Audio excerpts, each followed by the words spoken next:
గొప్ప తాత్వికతను టీచర్కు అందించిన వ్యక్తి ఓ మేధశంకరమ్మ ఏలూరు సీనన్న. ఎందుకంటే ఉద్యోగ సంఘాలు వారి క్యాడర్ సమస్యలుగా పరిమితమయ్యేది, అత్యంత భద్రజీవులుగా పరిమితమవుతున్న సందర్భాలు అసలు అధికార సంఘాలు. మన రాష్ట్ర కమిటీ వచ్చిన మీ ఉమ్మడి జిల్లా అంతకుముందు టీఎన్జిఓస్లో నాయకత్వం వహించి కోఆపరేటివ్ డిపార్ట్మెంట్ కూడా అప్పుడు ఎన్జిఓస్ ఇప్పుడు గెస్ట్ ఆఫీసర్లో దాంతో వెనక్కి తిరిగి చూడకుండా ఎప్పుడు తొడుగుతుంటే మాకు అనిపించేది. అందుకు ఇక్కడ సుబ్బాన లేఖలను వారికి ప్రత్యేక ధన్యవాదాలు తెలియజేస్తున్నాను.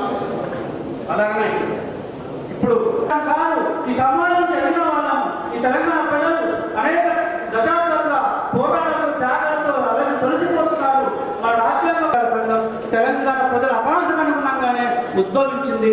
ఆ ఉద్భవం చరిత్రలో మనం గత 10 ఏళ్ల కాలంలో ఈజీఓ సందర్భం కూడా ఉంది. అలాంటి సందర్భంలోనే ఒక నిర్వీర్యమైన స్థితిలో మళ్ళీ ఈజీఓకి తన మేధస్సు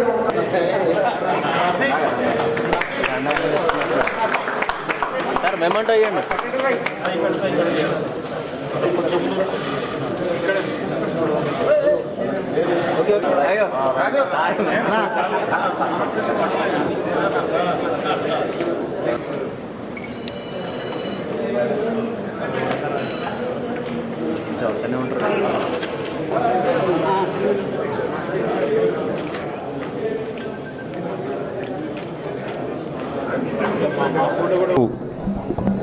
మహబూబాద్ జిల్లా Telangana gazetted officers association standing council meeting, అదేవిధంగా 2025 డైరీ ఆవిష్కరణ కూడా ఈరోజు మహబూబాద్ జిల్లా హెడ్ క్వార్టర్లో చాలా ఘనంగా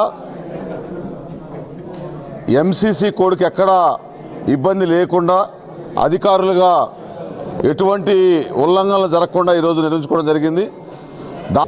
ఉద్యోగులుగా మీరు చూసే ఉంటారు, 29 రాష్ట్రాల కంటే కూడా 8 గంటలు పని చేయాల్సి ఉంటే 8.2 అవర్స్ పనిచేస్తున్నాం. ఇంకా అదనంగా కూడా మా సిఎస్ గారు మా ముఖ్యమంత్రి గారు ఆదేశిస్తే అభివృద్ధి సంక్షేమ కార్యక్రమాల్లో పనిచేయడానికి సిద్ధంగా ఉన్నాం. కానీ మా హక్కుల సాధనలో, మా రాయితీల సాధనలో, మా ఉద్యోగుల సంక్షేమంలో దానికోసం తెలంగాణ గెజిట్ అధికారులుగా, తెలంగాణ ఉద్యోగ జేఏసీగా, 10 లక్షల ఉద్యోగులు రిప్రజెంటేటివ్గా, 206 సంఘాలుగా, మా జేఏసీ చైర్మన్ అండ్ మా జేఏసీ స్టీరింగ్ కమిటీ కావచ్చు, రాష్ట్ర ఎగ్జిక్యూటివ్ కమిటీ ఆదేశాల మేరకు మా హక్కుల సాధనలో రాజీలేని పోరాటం చేస్తాం. ఇంకా మళ్ళీ సాధారణ బదిలీలు అడుగుతున్నాం. వీటన్నిటిపైన కూడా ముఖ్యమంత్రి గారు స్పష్టమైన హామీ ఇచ్చారు. మాకు నమ్మకం ఉంది. కానీ కింది లెవెల్లో మా ఉద్యోగులు అసంతృప్తి ఉంది కాబట్టి వాటిని ఆర్థికేతర సమస్యలన్నీ కూడా మా గౌరవ ఉప ముఖ్యమంత్రి గారి ఆధ్వర్యంలో క్యాబినెట్ సబ్ కమిటీ కూడా వేశారు. అవన్నీ చేస్తారని నమ్మకం ఉంది. మేము కార్యాచరణ కూడా ఇంతకుముందు ప్రకటించి విరమించుకున్నాం. విరమించుకోవడం అంటే దాన్ని రీషెడ్యూల్ చేశాం. మేము ఒకటే ప్రభుత్వాన్ని మీ ద్వారా కూర్చున్నాం. అందులో మేము అన్నీ అడగడానికి కూడా లేదు. ఇప్పుడు కొంత ఎంసీసీ ఎమ్మెల్సీ ఉపాధ్యాయులది ఉంది కాబట్టి కొంత మేము అడగనీకి లేదు, ప్రభుత్వం నుంచి ఇవ్వడానికి కూడా లేదు.